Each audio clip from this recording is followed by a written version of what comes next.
Well, welcome everybody to another episode of the Future of BizTech. I have here with me the CEO of Lucky at luckylabs.io, Sneh Parmar. Sneh, thank you so much for being on the show. Tell everyone at the audience here a little bit about yourself and Lucky. Yeah, thanks so much, JC, for having me. It's a pleasure to meet everyone, and I'll tell you a little bit more about myself and the company. JC said, my name is Sneh Parmar. I'm the CEO and co-founder of Lucky. We founded the company about 1.5 years ago. Been working on it for a few more years before that, before we officially started full time. I'm originally from Atlanta, actually, so I'm now living up in New York City for right now through like an accelerator program that we're part of. So basically, we have like co-cert residencies in both cities. The company called Lucky. What we do is we help brands scale their supply chain infinitely using retailers as distribution networks. So the way it would work is like, as a consumer, you buy from a brand directly, and the product would come to you from the closest location the product is available. So depending on if they're in retailers, then you could either go pick it up at any retailer near you or get it delivered in real time. So you get it within a few hours or a day, no matter where you're buying it from. So that's a little bit about myself and the company. Go from there. Well, that sounds very Amazon competitive. Mm-hmm. It definitely is. Yeah, so just to mention that. So one thing about Amazon, which is super interesting, is like, obviously Amazon's great. Everyone loves, like, they set the standard for 2-day delivery, right? Like, that's always been a thing.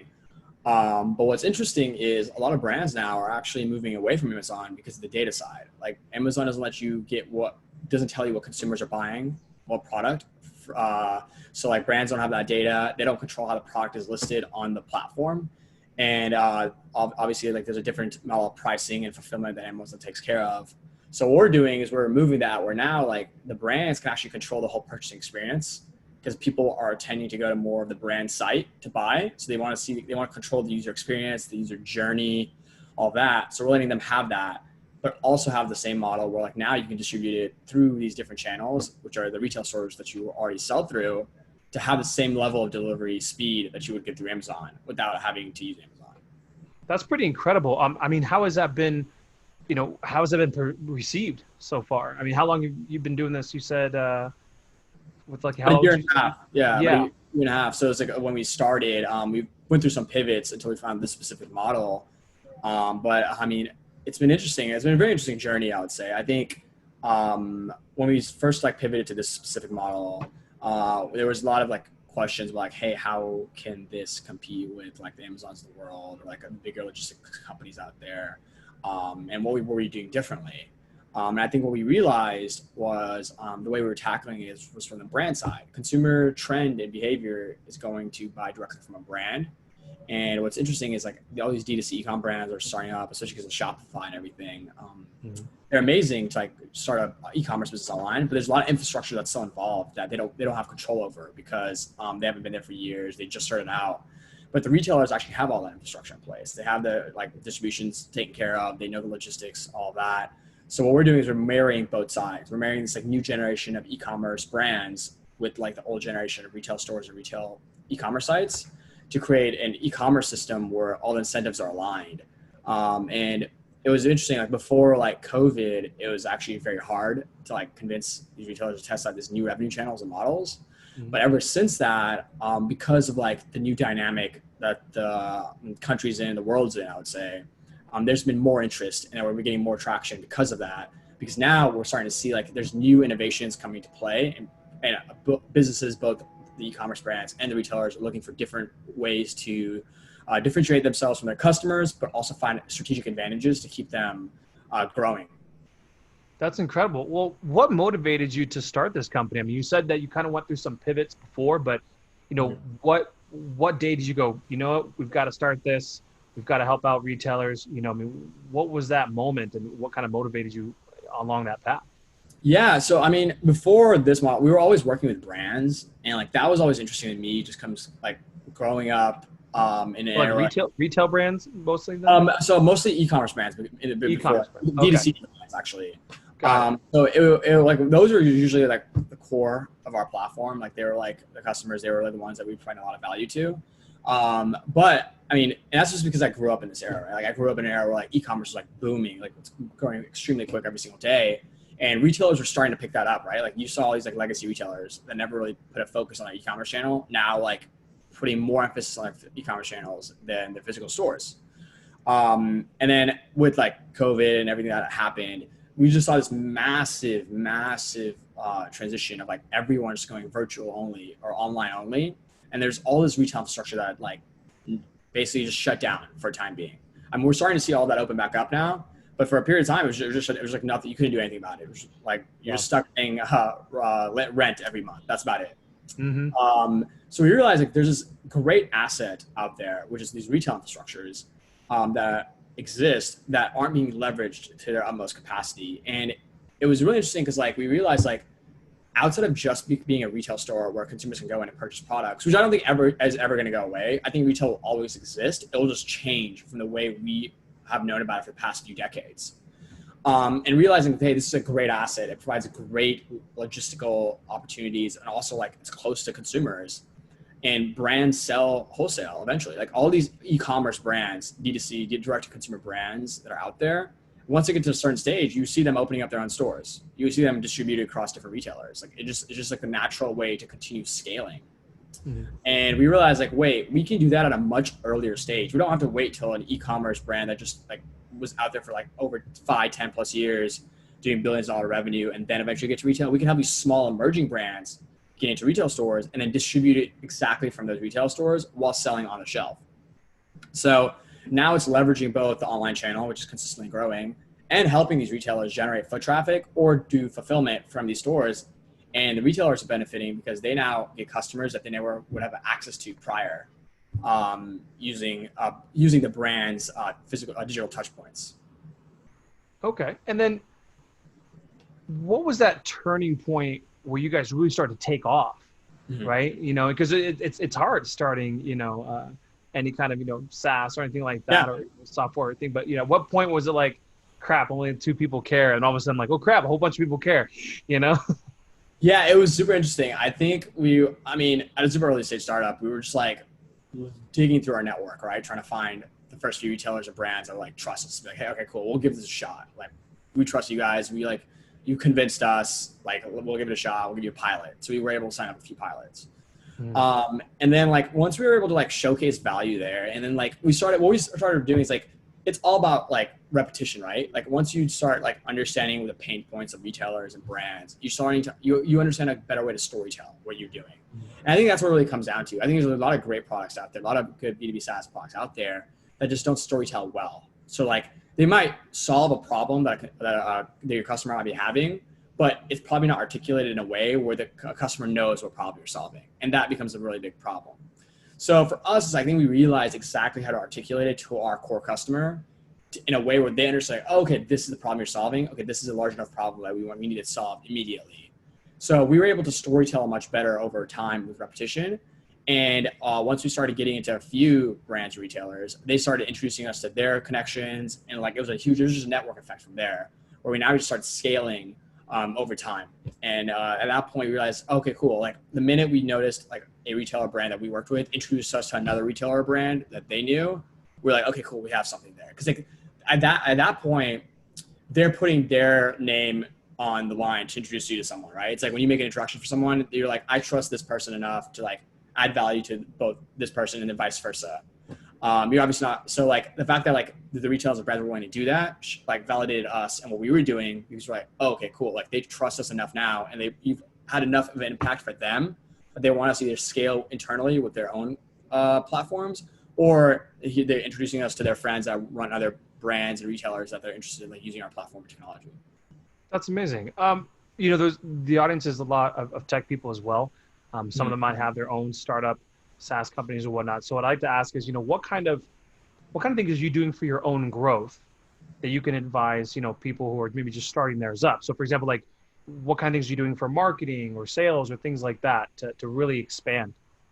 Yeah. So I think you do different things at different phases. So very early on, I think the only thing you should do, and I think as a founder and specifically as a CEO, you should be very, very consumer centric, like customer centric. You should focus everything you do to make sure like you're understanding why your customers are using you versus a competitor, what interests them by your product, and why do they continue using you after like a free pilot or beta, and then continue like building around them. because I think like at the earliest days, that's the only feedback you have. Up until then, it's just like your own, everything's in your own mind, and you just have an idea like, no, this makes sense to you, but like, does it actually make sense to that customer? Will they actually Yeah. pay for this? Is it like a big enough problem for them? They're like, I'll pay you X amount of dollars per month, per year, whatever it may be, to use your technology. And I think at that point, I think you do things that don't scale. So one of the biggest things I learned, and I wish I learned this earlier, is like in the beginning, don't do things that scale. You don't need to do that. Like you don't need to go out and create email campaign lists for over thousands of brands and companies and customers that you could think of, and start creating like drip campaigns and like getting salespeople on to generate lead lists and stuff like that. Like you don't need to do that. Like it's a waste of money. It's a waste of time in the beginning. In the beginning, you have to do things that don't scale. Like literally go on Twitter, Instagram, DM your customers, DM like the people, like LinkedIn messages, whatever you have to do. Like stay persistent, bother them if you need until they say no, but keep bothering them until they respond. And like you get your first like 2, 5, 10 customers that way. And like, it's not going to scale. You know, you can't scale it, but it's the best way to get the early adopters.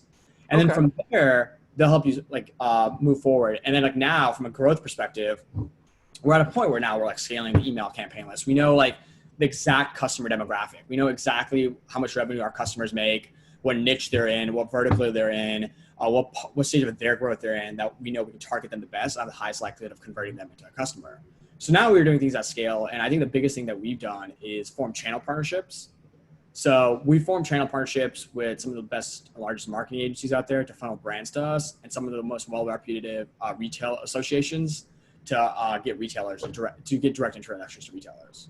Well, so that's really smart. Yeah, those partnerships can be big. Mm-hmm. And especially as like a young company, when you're like raising capital or like have limited amount of capital, it's like like if you're a young company, you don't have unlimited capital to just spend everywhere, right? So because of that, you have to find ways where you can grow where it's not extremely costly for you as a company. You don't want to go hire a full sales team. You want to do like channel partnerships where you might give up some of the revenue in the beginning, but it's much better because like you'll get a direct flow of businesses and customers, and it's a great way to scale in the beginning.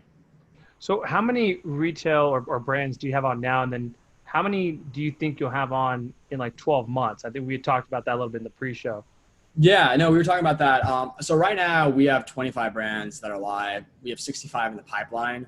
We're like adding more to our pipeline every week as we like get better and better at like our marketing, email campaigns, etc. From the retail side, we have 2 retailers on board right now. Both like based on like, I mean, they're national. Both of them are national, but they're like regionally like launched right now. And then we have another 3 in the pipeline. 12 months from now, I mean, we're hoping to have, I would say like, we have a pretty aggressive like growth strategy. Brands for us are much easier to onboard because like they're adding a direct value to them. So we're hoping to have about, I think it's 750 to 1,000 brands in like a year, I would say, that are using our technology. And then from the retail side, we are hoping for around like 10 to 25 major retailers that we could work with. That's amazing. Well, I'm gonna switch to a personal question here. Yeah. What was the best piece of business advice you ever got that you could share with the audience? Something you learned the hard way. Yeah, I know. I think the best advice, and I think for me at different phases of my journey in building the company, there's different pieces of advice that really stuck with me. One that I can think of right now, at least from the top of my head, is take all the advice you get with a grain of salt. So, and the reason being is like I'll tell you, like there's people we have on our advisory team. There's people that we know that are like mentors of ours that have way more experience than us, that have way more expertise than us for sure in the industry. But the way I look at it is from a founder perspective and like what you're building. No one has built a company that you're building with the same circumstances that you're going through at that time. So everyone has great advice. No one's not want to give you advice because like the good people out there that you like are mentors, they're going to want to help you, of course, 100%. But I think at the end of the day, it's like up to your decision. I'm like, hey, what's the best decision to make? Because like one thing that happens, like you talk to enough people, they're going to give you conflicting advice. Some people will take road A. Some people will say take road B. But you as the founder have to decide which one to take based on the circumstances that you're in, your expertise, what you know from your understanding of the market, and go with that, like a gut feeling. So we take all of our advice very seriously, and then we boil it down to like saying, okay, what can we do now? And then do that. And the advice that we say, like, this is great, but we'll have to push it back to like at a time when we can actually utilize that or actually execute on it because we can't right now. We don't have the bandwidth to. No, that's a good point. I mean, again, like you said, everyone's advice comes from some sort of experience, right? But it's not the same circumstances. It's not the same company. It's not the same goals, so you got to kind of figure out where that advice fits into your plan, and that's not, sometimes that creates a conflict, right? Because let's say you didn't take the advice exactly the way they said, and then let's say something didn't work out. Like, oh, see, I told you so. And it's like, okay, well, yeah, but Monday morning quarterback, right? Like, like, you make the best decision with the information you have at the time. And, sometimes, if you're an entrepreneur, you got to roll the dice, not everything is going to work out, but you're looking for that 1 in 10 risk that pays off, and then everything else, is paid for kind of thing. Right. Yeah, and the way I look at it is, like, especially for first-time founders, I think it's everything's calculated risk, right? Like everything you do, there's no guarantee in anything. Like you'll never, like as a first-time founder, like there's no 100. You can't never be 100% certain something's gonna work. So it's always like you have to take the best guess or calculated risk that you can. Knowing like this has the most likelihood of succeeding. And if you mess up, that's fine. I mean, like everyone makes mistakes. Like on our team, like we have a rule. They're like, we don't care if you make a mistake. Like we encourage that because that actually means you're trying new things. Otherwise, you'd be doing the same thing over and over again, and like you're not growing or it's not like building substantial growth. Yeah. Well, like just don't make the same mistake twice. It's like learn from them. So it's like, yeah, okay, I didn't take the advice the first time. Maybe I messed up and lost like a week of time. Okay, well now like okay, let's do it the way you think is right, and like let's see if that works. And like see if that works. And like that way, like like, all right, cool, I learned something, and I just move on and keep going. I think that's the biggest thing, the persistence. I've seen a lot of companies like quit because like they didn't see things working the first time around or the second time around, but like it's just like every time you fall, every time something doesn't go right, just get back up and try it in a different way. That is great advice. I want to go back real quick though. I want to go back to from the point of view of the brand or the retailer, right? Mm-hmm. Walk me through from their point of view of what they were doing, like how their system worked yesterday, and then today when they sign on to your service, for example, how do things change? How does their life get better? You're like, yesterday, this is what they were doing. And then after they got our system influx, like now this is what it looks like. Yep. So let's start with today's, like what the system looks like now. Right now, as a consumer, you have two options of buying products from. And you can go to the brand's e-commerce site, or you can go to the retailer store or the retailer's e-commerce site. So they're both competing for the same customer.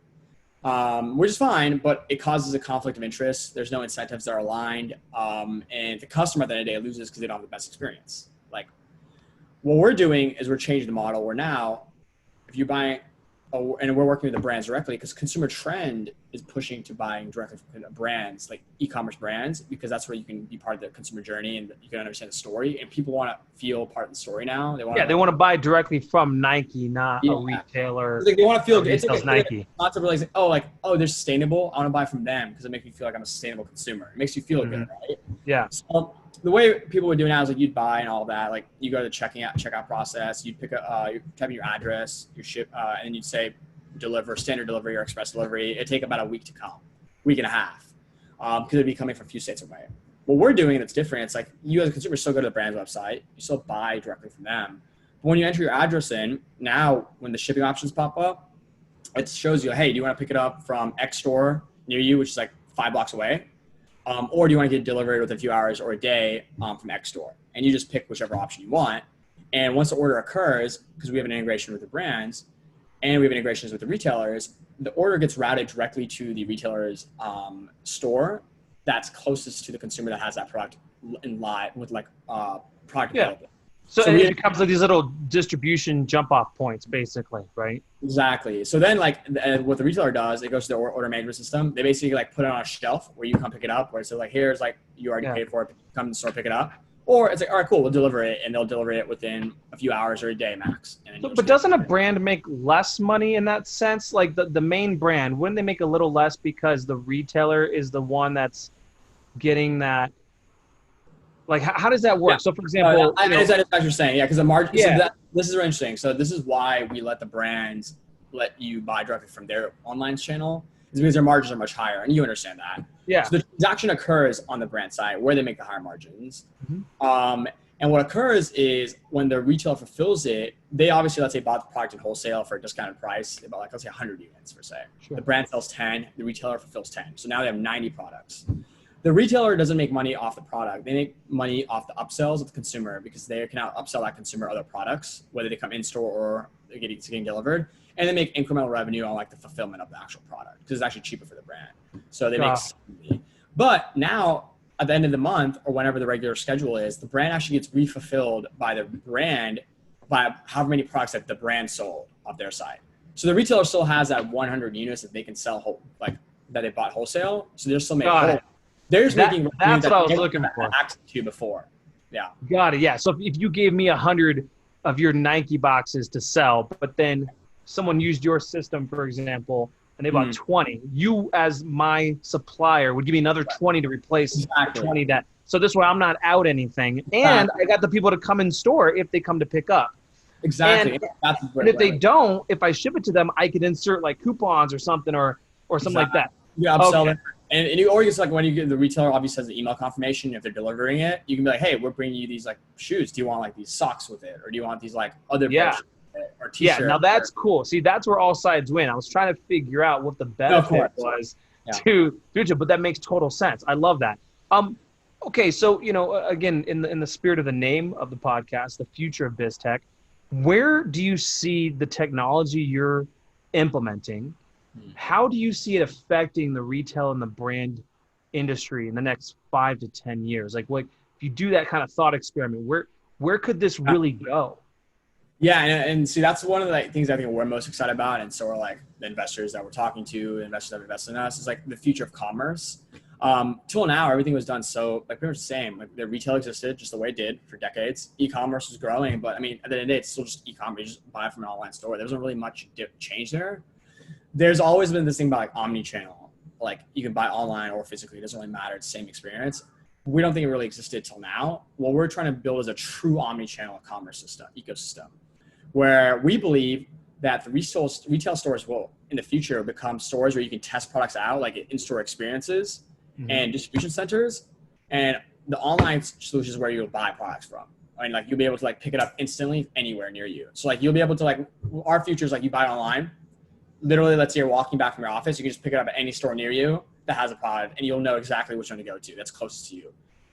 That'd be like the end goal for us. It'd make the solution so much better, where now brands are so much closer to their customers, and like customers know that.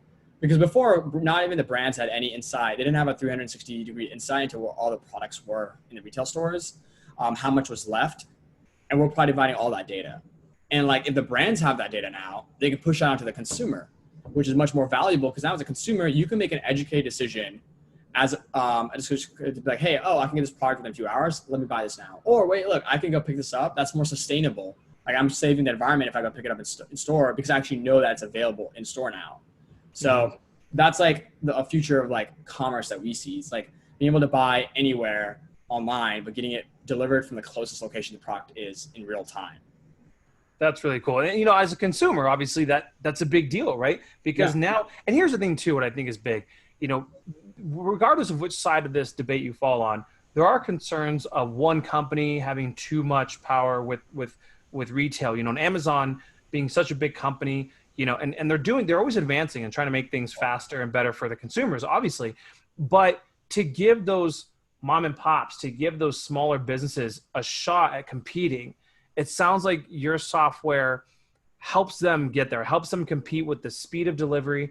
It helps work out the relationship between them and the main brand that they're reselling or whatnot, which is cool for the retailer side. And then the brand obviously benefits as well, because, Amazon takes a big chunk and they don't give you the insights, and there's a good chance they'll copy your product. And that's another one. Again, I'm not speaking bad of Amazon. That's just the nature of what it is. They've just advanced so fast that it's left brands and retailers scrambling to catch up. And what I think is really cool about your software and your system is that it allows those brands and retailers to work together to kind of help balance those scales a little bit.